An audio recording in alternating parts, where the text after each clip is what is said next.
আব্বাস মাস্তান পরিচালিত খিলাড়ি মুক্তি পায় ১৯৯২ সালে। অক্ষয় কুমারের জীবনের দ্বিতীয় ছবি এটি। এই সিনেমায় অভিনয় করার পর থেকেই রাতারাতি জনপ্রিয়তা পান অক্ষয়। তারপর থেকেই বহু সিনেমায় অভিনয় করেছেন তিনি।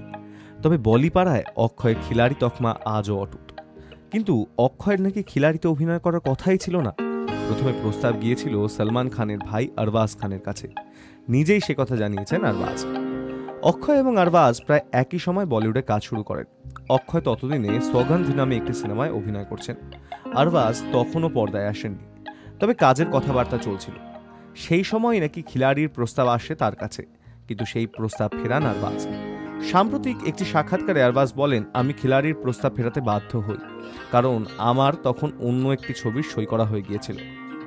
আরবাজ ফাঁস করেন, খিলাড়িতে অভিনয় করার জন্য তাকে ১ লক্ষ টাকা পারিশ্রমিক দেওয়ার কথাও বলা হয়েছিল, কিন্তু তিনি রাজি হননি। আরবাজের হাত ঘুরে প্রস্তাব যায় অক্ষয়ের কাছে। খিলাড়িতে অভিনয় না করলেও আরবাজের জীবনে প্রথম কাজ আব্বাস মাস্তানের পরিচালনাতেই, কারণ পরিচালক নাকি আরবাজের সঙ্গে কাজ করতে চাইছিলেন, কিন্তু কোনোভাবেই সেটা হচ্ছিল না। অবশেষে দারারে আরবাজ এবং আব্বাস নায়ক পরিচালক হিসেবে জুটি বাঁধেন। জুহি চাওলার বিপরীতে দারার আরবাজের প্রথম সিনেমা। সেই সিনেমায় একটি গুরুত্বপূর্ণ চরিত্রে অভিনয় করেছিলেন Rishi Kapoor. Hi news network.